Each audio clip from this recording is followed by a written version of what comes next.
बड़ी खबर एक और है कि उत्तर प्रदेश के अंदर बीजेपी ने 91 उम्मीदवारों की लिस्ट जारी कर दी है और बदलापुर से रमेश चंद्र मिश्रा को प्रत्याशी बनाया है, तो अयोध्या से वेद प्रकाश गुप्ता को उम्मीदवार बनाया है। इसके अलावा लालगंज से नीलम सोनकर बीजेपी के उम्मीदवार हैं, तो जौनपुर से गिरीश चंद्र यादव को बीजेपी ने उम्मीदवार बनाया। इलाहाबाद से यानी कि इलाहाबाद पश्चिम की जो सीट है वहां से सिद्धार्थ नाथ सिंह चुनाव लड़ेंगे। तो ये एक लिस्ट जारी की गई है, 91 उम्मीदवारों की ये लिस्ट है।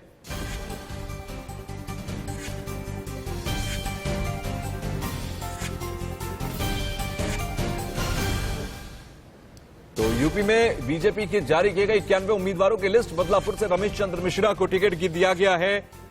इसके अलावा आपको बता दें कि कई और लिस्ट भी जारी की गई है। लिस्ट के अंदर अगर आप देखेंगे तो अयोध्या से वेद प्रकाश गुप्ता उम्मीदवार है, लालगंज से नीलम सोनकर को बीजेपी ने उम्मीदवार बनाया है, जौनपुर से गिरीश चंद्र यादव हैं, इलाहाबाद पश्चिम से चुनाव लड़ेंगे सिद्धार्थ नाथ सिंह और बदलापुर से रमेश चंद्र मिश्रा। ये 91 उम्मीदवारों की प्रत्याशियों की लिस्ट जारी करती है। ये 5वीं लिस्ट बताई जा रही है उम्मीदवारों की, बीजेपी ने जारी कर दी है।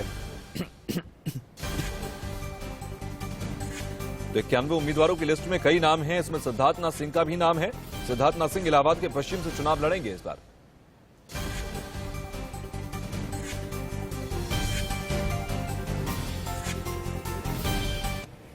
तो अब आपने समझा कि किस तरीके से पूरी लड़ाई पश्चिमी उत्तर प्रदेश पर आकर टिक गई है। लगातार जो पश्चिमी उत्तर प्रदेश में दौरे चल रहे हैं बीजेपी के तमाम बड़े बड़े नेताओं के, वो क्यों महत्वपूर्ण है ये आप समझिए। कौन कौन सी पश्चिमी उत्तर प्रदेश की सीटें हैं जहां पर जाटों का वर्चस्व है, हम आपको की ग्राफिक्स के जरिए दिखाने की और समझाने की कोशिश करेंगे। देखिए, सहारनपुर एक ऐसा क्षेत्र जहां पर जाटों का प्रभुत्व है। कैराना, मुजफ्फरनगर, मेरठ, बागपत, बिजनौर, गाजियाबाद, गौतम बुद्ध नगर, मुरादाबाद, संभल, अमरोहा, बुलंदशहर, फतेहपुर सीकरी और फिरोजाबाद, ये कुछ ऐसी सीटें हैं जिन सीटों के इर्द गिर्द जाटों की पूरी सियासत चलती है। और उत्तर प्रदेश में कहा जाता है कि जिसके साथ जाट वही करती है पार्टी ठाट। और ऐसे में इस बार जो लग रहा है, जो सियासी पंडित मान रहे हैं, वो ये मान रहे हैं कि जिनके साथ जाट होंगे, जिनके पास जाएगा जाटों का वोट बैंक, वही सरकार इस बार बनाएंगे। जाट सीएम कौन कौन रहे उत्तर प्रदेश के अंदर, यह भी आप समझिए। चौधरी चरण सिंह यहां पर जाट सीएम थे 3 अप्रैल 1967 से लेकर 25 फरवरी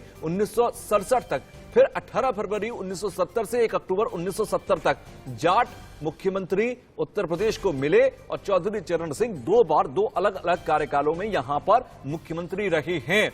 इसके अलावा सिर्फ इतना ही नहीं, अगर हम कुल मिलाकर देखें तो जाटों की सियासत किस तरह से जरा खास रहती है ये समझना बहुत ज्यादा जरूरी है, क्योंकि उत्तर प्रदेश के अंदर जाट का अगर साथ किसी पार्टी को मिल जाता है तो वो सत्ता के सिंहासन तक पहुंच जाती है।